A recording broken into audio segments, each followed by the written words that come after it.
Ano pangalan nito? Giob Old Church to. The Old Church? Giob Old Church, sir.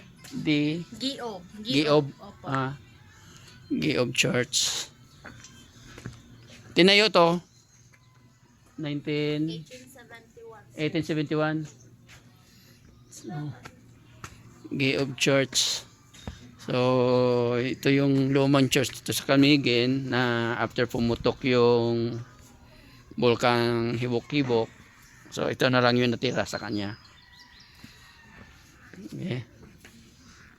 So, yung pundasyon na lang ng mga adobe ang nandito. Mayroon pa sa likod, may kumbento tsaka bell tower. Oo. Nasira po siya, sir, dahil po sa volcanic eruption noong 1871. Okay. Itinayo siya 1623 po. 1623 tinayo. Yes, So, po. 1871 nasira. 1871. 1623 po. Okay. So, ang ganda. Na-preserve. Okay, so ito na yung itinayo ng 1600s. Ayan. So, na-preserve yung mga poste, mga haligi. So, parang katulad din yun sa Macau kami na nasira din. Okay, so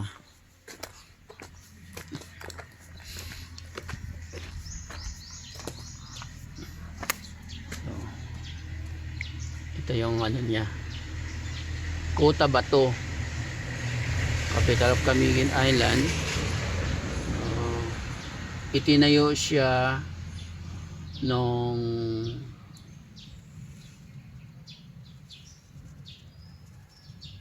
May 13,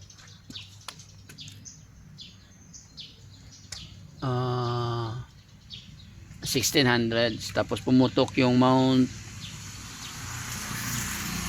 Hibok-Hibok. Pwede siya yun siya sa taas nung May 1871. So nag-start siya ng alas 6 ng gabi. Ang Kota Bato, the capital of Camiguin Island, was quite an attractive town for dance.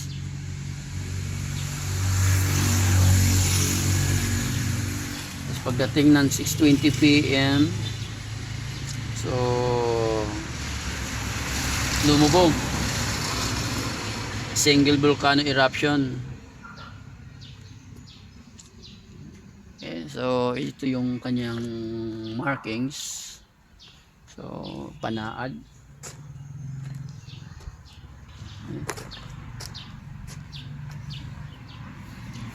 Dito daw sa likod is mayroong chapel.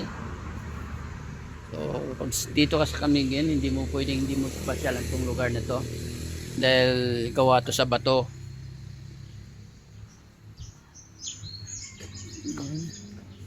So buhay na buhay pa rin yung alaala. Dito sa likod, nandito yung chapel, tapos yung bell.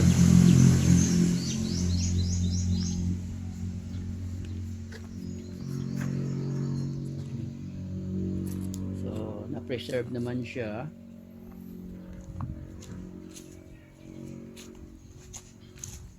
Yan, sa likod ito yung bell. Yan, so na-preserve din naman siya.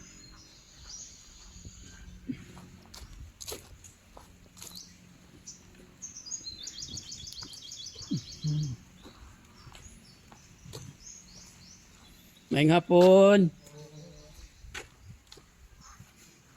Yan. So, ikutin natin. Pasokin natin sa loob.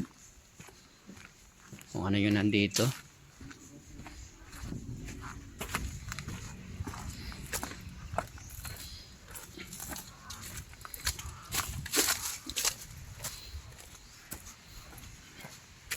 Sarado pala to.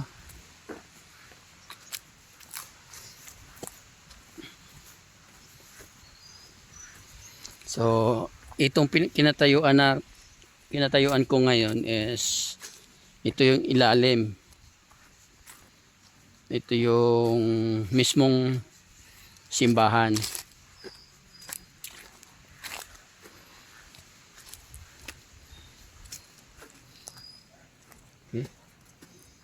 So, imagine kung gaano ka ganda, kung gaano katibay itong simbahan na to.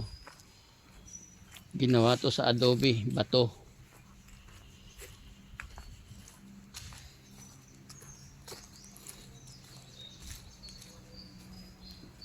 Okay. Tapos sa isang idlap lang, nagiging ganito na lang kinalabasan.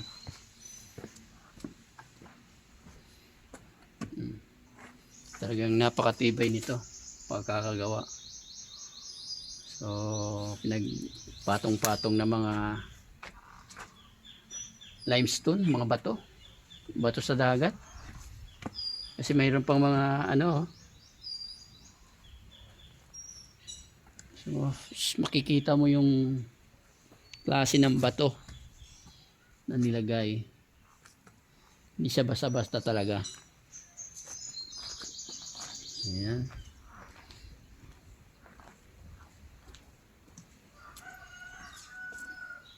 Okay.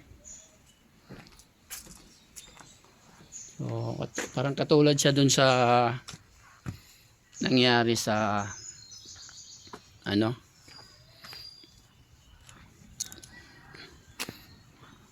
sa Macau, yun nandun kami. So, itong ilalim na to, ito mismo ang church. Tapos ito lava na lang to, puro lava. Imagine in 20 minutes lang ata lumubog.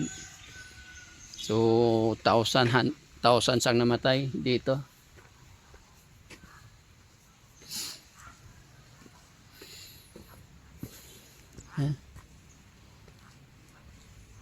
Imagine gaano katibay ito pagkakagawa. 1600s. So napapanatili nila yung ganda. Na-preserve talaga nila. Yan.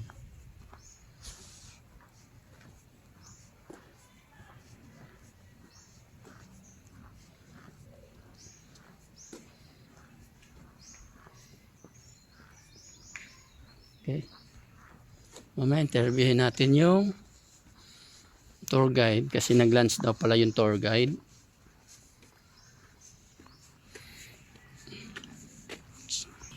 So dito yung mga donation box. Lagay tayo ng donation. Galay sila ng mga kandila.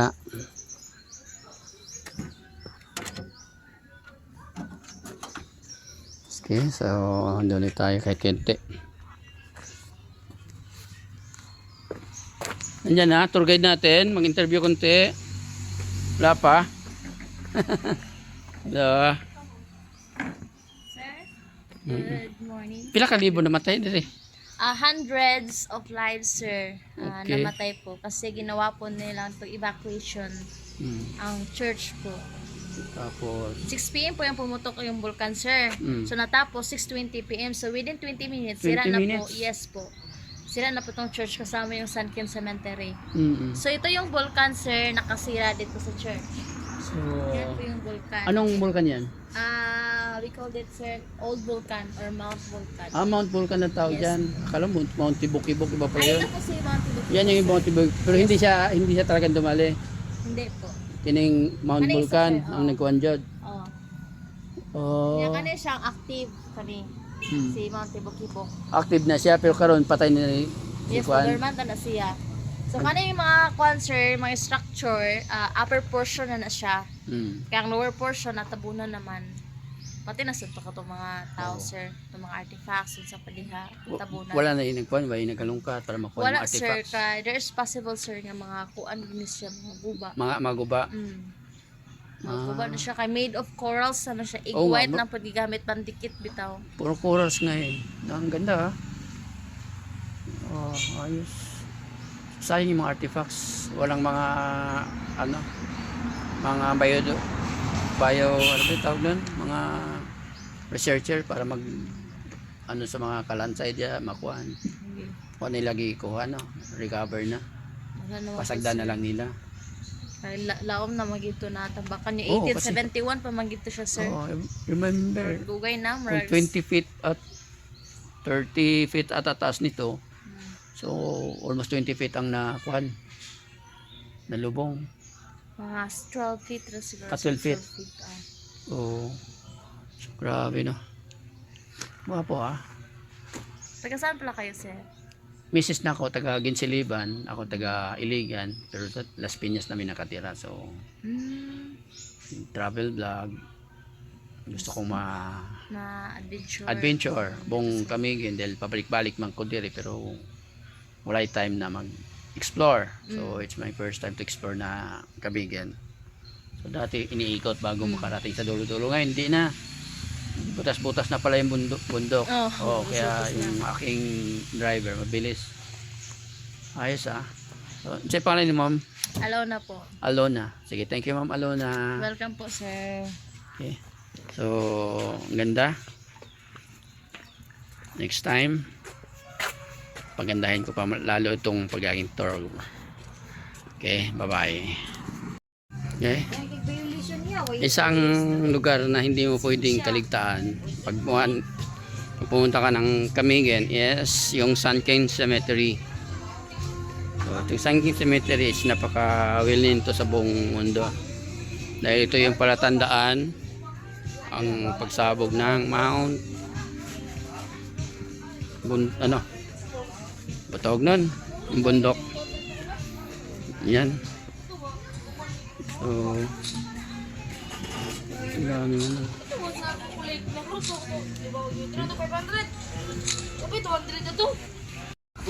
Yan, so yan yung Sunken Cemetery.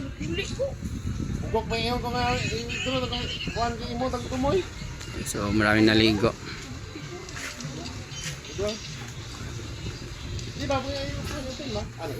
So baba tayo. Pwede pa ba, boss? Punta doon, boss?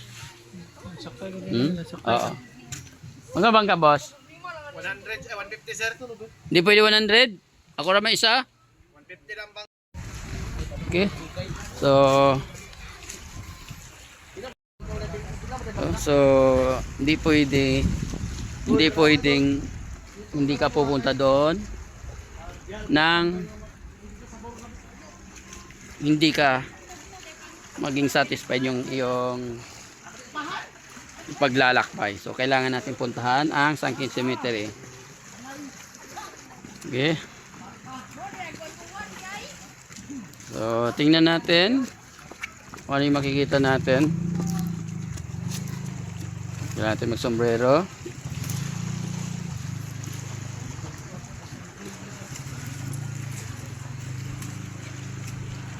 Okay, so punta tayo doon. Hindi tayo pupunta diyan sa Sunken Cemetery.